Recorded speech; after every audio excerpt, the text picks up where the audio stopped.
trying to pick up on an idea that I started on this morning but I couldn't really finish, to do with body schema and performance, and particularly something to do with training for the improvement and optimization of performance in a range of different fields.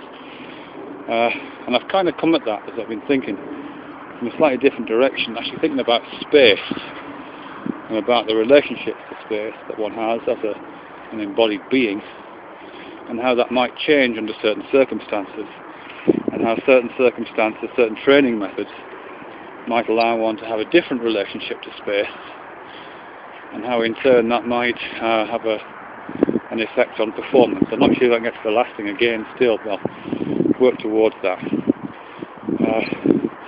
And the kind of sources that are feeding into this are, well, for a start, there's a really nice essay called Knowing Space, written by a Buddhist monk. I can't remember his name now. But it's called Knowing Space. It's freely available online, so that's quite a nice little essay. And what that's about is about, I guess, notes towards a meditation practice in which one allows one's consciousness, one's shusness, if you like, to identify not with the body, and certainly not with some kind of point just behind the eyes, not any kind of that kind of feeling of oneself, but to identify with the space that one occupies. So you kind of think yourself into the space, feel the space inside your body and feel the space outside of your body, and feel a kind of seamless connection within that, because obviously there are spaces inside your body, there are spaces inside the brain, so clearly to the extent that we feel ourselves to be in our body, we do already feel ourselves to be partially existing in empty space. So it's not that much of a leap really.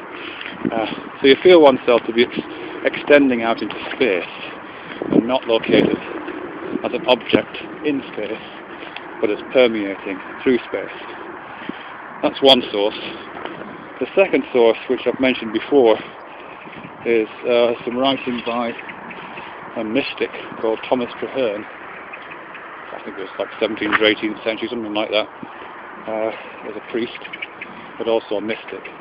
And he talked about capacity, spelled with an IE at the end, in Old English, in which, again, he's writing about capacity as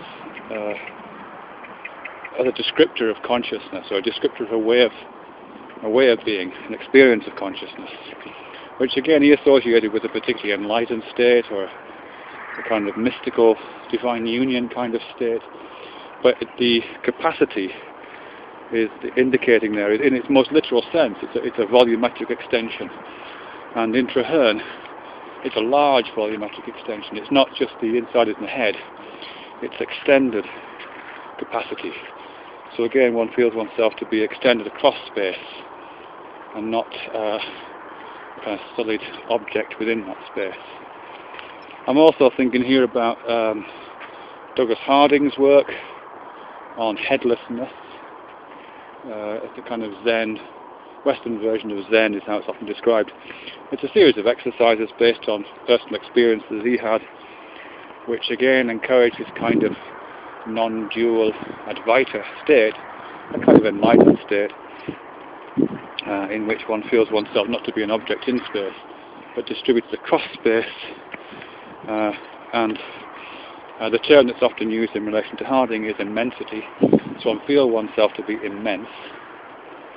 And also, kind of related to that, from a more, I guess, pathological or something like that perspective, there's a really lovely video on the TED Talks series about what's she called, Jill Bolter, something like that, where she talks about what happened when she had a stroke, a right hemisphere stroke, in which she felt her location in space, as an object in space, to be kind of erased, I guess.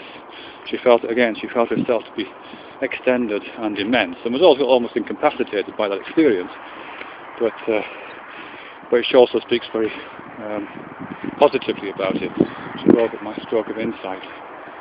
So it's this, again, this sense of being distributed across space, So what's the point of all that? Well, all those exercises, all those experiences, and exercises like the contemplative exercises that come out of Buddhism, for example, and Douglas Harding's exercises, are all suggestive of an increased capacity to what are they suggestive of? Well, they're kind of mobilization of particular forms of phenomenology, I think. A particular exercising of the ability to occupy space in different ways and to take some sort of control of the of one's occupying a space. To feel oneself completely in one's body.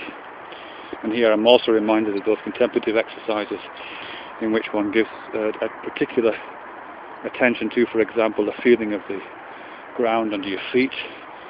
You get that in Suzuki training, for example, exercises coming out of those practices. Those kind of mindfulness exercises where you very carefully consider what's happening in your body on a moment-to-moment basis. So again, it's a heightened attention to your occupation of space and the position of your body in space. I'm also thinking about some of the work that Philip Zarilli has done, the performance theorist and trainer, Philip Zarilli, who's done quite a lot of work on I can't remember where exactly in the world it comes from. It's a practice called Kalaripayu. It's a kind of martial arts / dance form. And he certainly trains his students in Kalaripayu. Come on, Phoebe, come on, guys, come up here. Sorry, my dog's about to run over by a bicycle. And they're doing these exercises with sticks and these movement routines. Hi there. And on the face of it, they're learning how to do this non-Western movement form. That's not really what the training's about. The training is not so you get good at Kalaripayu. The training is so that you develop an enhanced phenomenology, an enhanced relationship between the body and space, and I guess potentially in that, just to return to the theme I started with, a kind of mobilization, a greater mobilization of the body schema, so that one is, that kind of, to the extent that the mind is a muscle, and it's a kind of exercising of those mental muscles relating to body schema.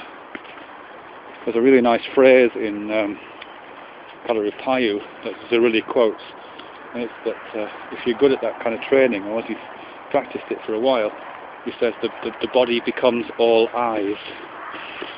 And there's that really nice mixing of metaphors there to do with the kind of locational sense, a kind of felt sense that the body has, the kind of experience of the body as an object located within space and with all the proprioception and balance and all those kind of motor senses, but played out in the language of the visual sense, so that one is all eyes, highly detailed, highly illuminated, highly visible, highly objectifying